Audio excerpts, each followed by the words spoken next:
अच्छा सुनो, सब्सक्राइब करने के बाद ना घंटी बजा देना।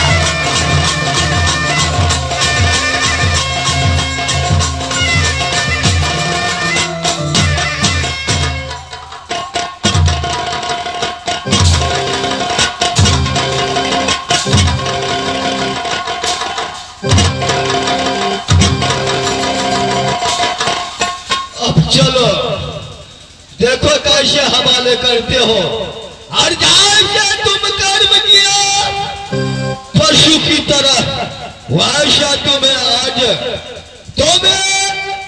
जैसे गलती किया उस गलती को सजा आज तुम्हें मिलेगा। अब चलो मेरे साथ।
रक्षा करो माँ, तेरे भक्ति संसार से जा रही है माँ दुर्गा।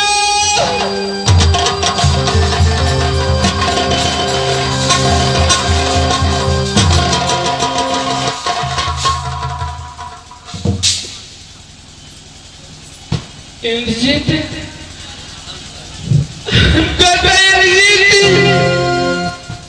तुझे इस संसार से मैं कदापि नहीं जाने दूंगी बेटा। तुम्हारे पिताजी प्रेम की चंडाल हो गई, अपने हाथों से तुम्हें तोड़ कलेजी निकाल करके अपनी भाभी सती सोना को हवाले करेंगे। इंद्रजीत तुम्हें कदापि नहीं संसार में कत्ल होने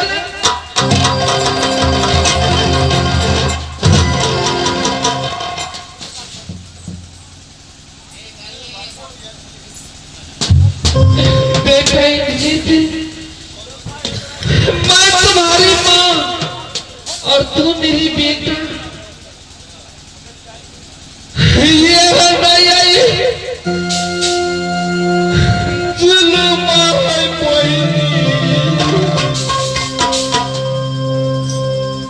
होए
तुम्हें कदापि नहीं संसार में कत्ल होने दूंगी बेटा।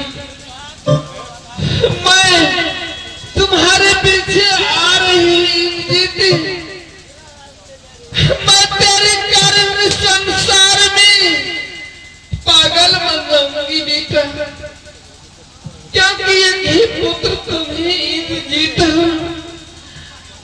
मैं आ रही हूँ बेटा, रुक जा इंद्रजीत, मैं आ रही इंद्रजीत, रुक जा बेटा।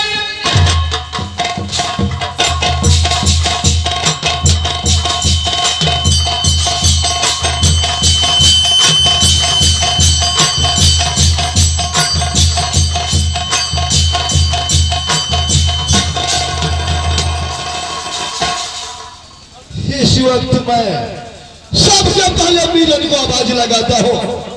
मीरन, चलो मेरे बहादुर, ये मास्टर हो, तुम यहाँ से चले जाओ घोर जंगल। घोर जंगल में जल्लाद है, उस जल्लाद को तुम बुला करके ले आओ। जल्लाद को बोलना तुम्हें मालिक बुलाया है, अभी हम बुला करके ले आओ। मैं मरना नहीं चाहता हूँ।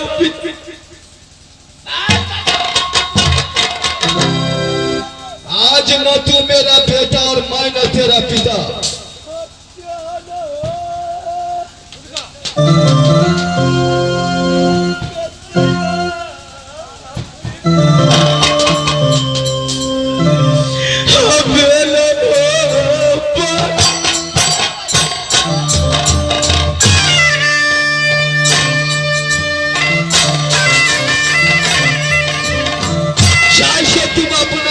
साथ में पूरा नजर से देखा,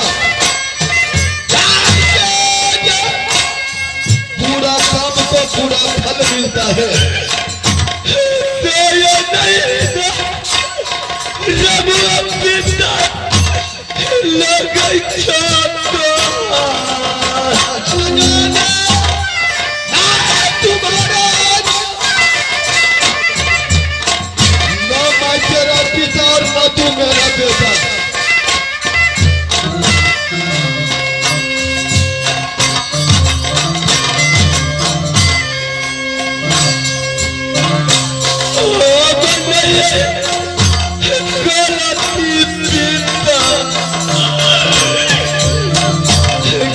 चलिए पे